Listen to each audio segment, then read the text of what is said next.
During the wedding, the couple was surprised by an unexpected declaration. The priest confessed his love for the bride. The groom, Marcos, could not accept the situation and was completely distraught. "He destroyed my life." "Priest. I already suspected he was a fraud," Marcos said, indignant. His sister, Simone, worried, asked, "And what do you intend to do?" "I'm going to look for him, I know where he lives." "This won't go on like this," the pharmacist replied, furious. Marcos's outrage is understandable. After all, being abandoned at the altar after a confession of love from the priest himself was something unimaginable. But this story has deeper roots, starting many years earlier in the quiet São Sebastião, a small town where time seemed to pass slowly. Its cobblestone streets and the central square, where the large church stood, were the meeting point for the residents. The church bells, which rang daily at noon and 6 in the evening, echoed throughout the town, reminding everyone of the upcoming Sunday Mass. Not far from the square was the Drogaria São Sebastião, a two-story pharmacy with the charming architecture of old houses. Marcos, always helpful, was the pharmacist the entire town trusted. He had inherited the business from his father and, together with his fiancée, Luisa, made the pharmacy prosper. Father André often visited the pharmacy after his church duties.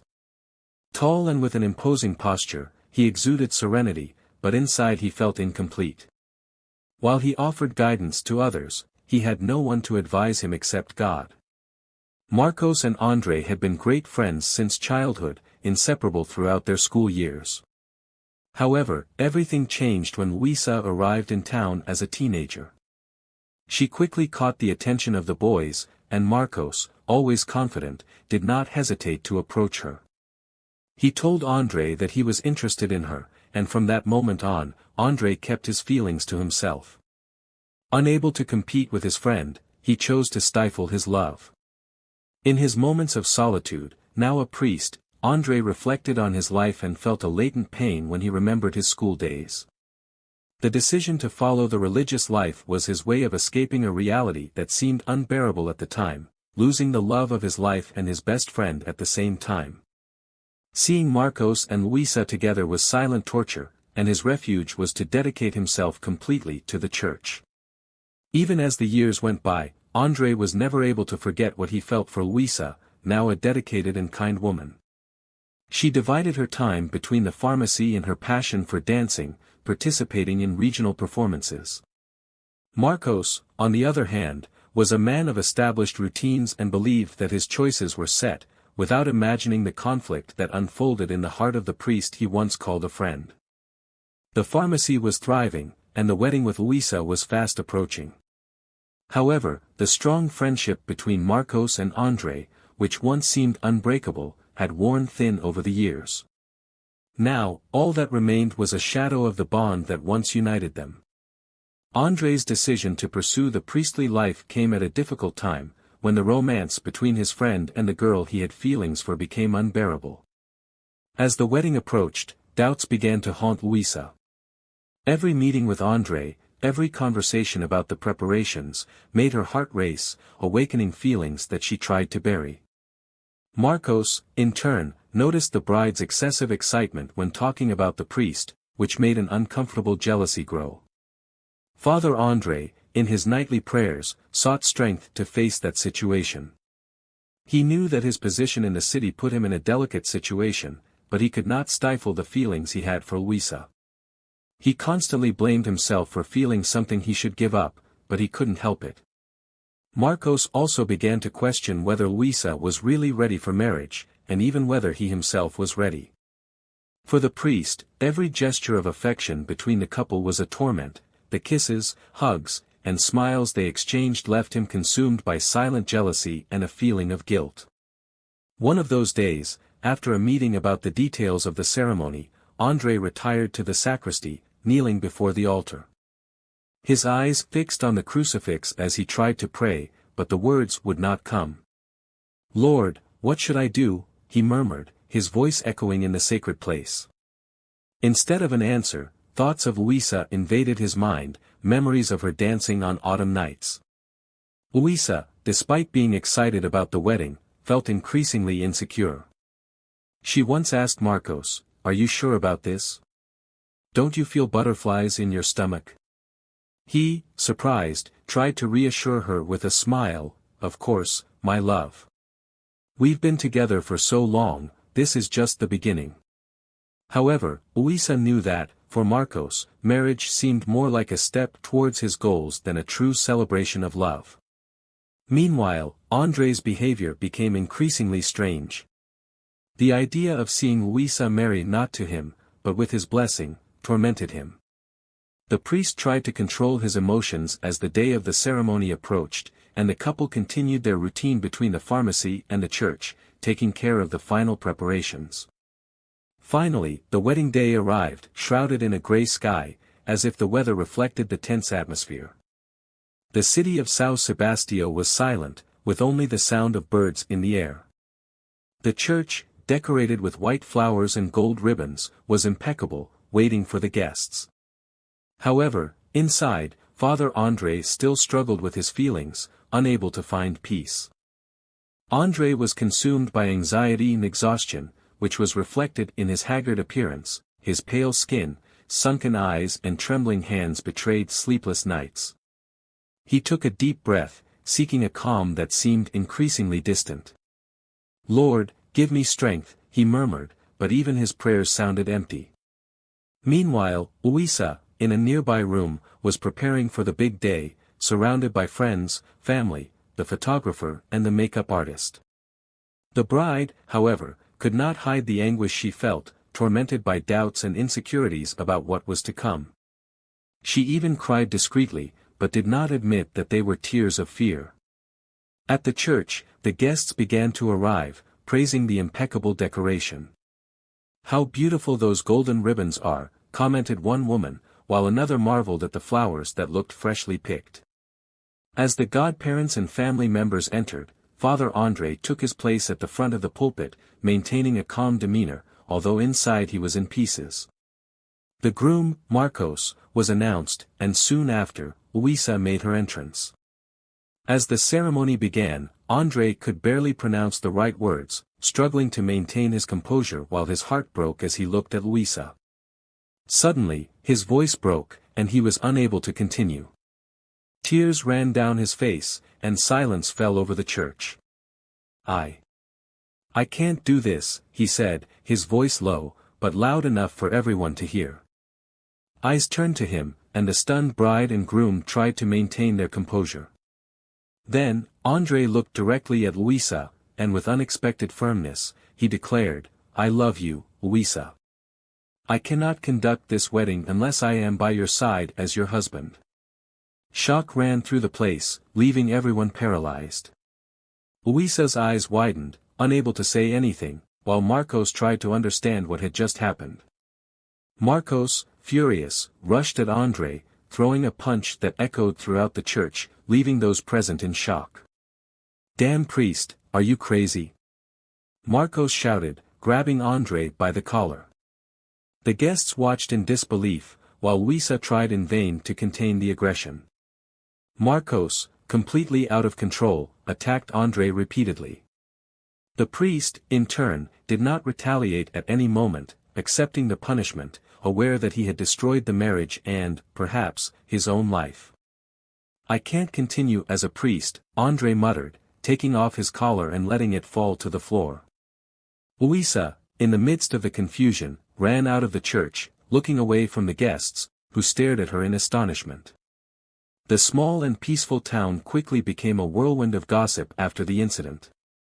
On the streets, everyone was talking about nothing else, with each person adding new details to the stories, to the point where no one knew what had really happened.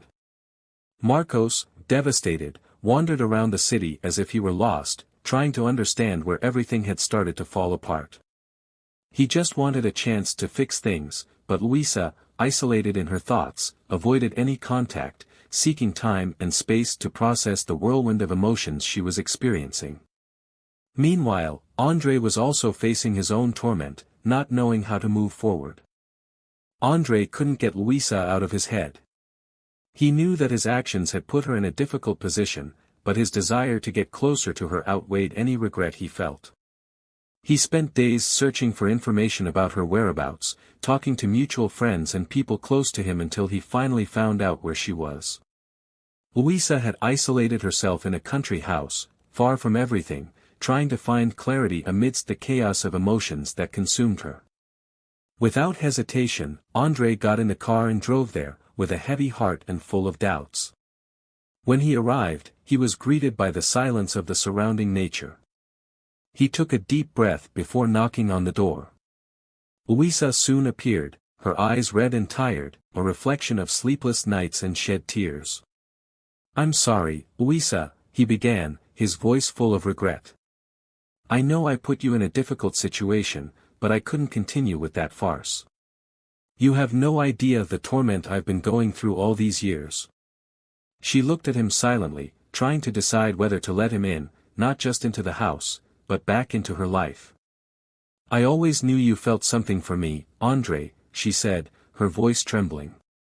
"But I never imagined it would be like this. You never had to say anything, your eyes always showed what you felt. But, with everything that happened, I don't know if I can commit now. I'm hurt." "I understand, Louisa," he replied, respecting her space. "I just want you to know that everything I said is true, and I'm willing to wait as long as you need." Silence took over the room, with both of them immersed in their thoughts. Deep down, Louisa knew she still felt something for André, but the fear of hurting Marcos and getting hurt again kept her from taking a step forward. Even so, she allowed him to stay by her side, at least for now, even though she had many doubts. The days passed slowly, and little by little, the tension between the two of them diminished. The conversations that had previously been heavy and full of hurt began to become lighter. They talked about the past, trying to understand where things went off track and how they could move forward. André was determined to prove that he had changed and that he would fight for her. Louisa, although still insecure, began to open her heart again. Meanwhile, Marcos, the pharmacist, sank deeper and deeper into his own frustration. The idea of losing Louisa to André consumed him, and jealousy grew like a poison in his mind. The pain of imagining the two of them together was unbearable, and his thoughts became darker and darker. "If he thinks he's going to steal my wife, he's very wrong," he repeated to himself, becoming more and more obsessed. Until, after sleepless nights, Marcos made a rash decision. Marcos knew that André used to go down a deserted road to visit his parents' house and decided that this would be the ideal place to put an end to everything. He obtained a gun illegally, something he never imagined he would do, but the pain and hatred consumed him. With the gun in hand, he hid in a strategic spot, where he was sure André would pass by. His heart was beating fast, sweat was running down his forehead as he waited for the right moment to act. Every second seemed like an eternity, and his mind was a chaos of thoughts, all focused on ending that suffering. However, fate had other plans. While Marcos waited, tense and distraught, a police car that was patrolling the area passed by. The officers, suspicious of someone's presence in that place, decided to investigate. Marcos tried to hide, but was surprised. When he tried to escape, he was quickly captured. During the search, the officers found the gun. "What are you doing with this here?" asked one of them. "Nothing, leave me alone, it's none of your business." Marcos snapped, out of control. His record, which had been clean until then, was tarnished at that moment. Arrested for illegal possession of a weapon and contempt of court, he confessed that he intended to clear his honor that night. The news of his arrest spread quickly throughout the city, shocking everyone. The man who had always been seen as a calm and trustworthy pharmacist was now seen as a potential murderer. For Marcos, that was the final blow. As he was led away, head down and without hope, he realized that his obsession had destroyed everything he was. The last connections to his old life were cut off, and he would have to face the consequences of his choices. When Louisa heard about his arrest, she decided to visit him.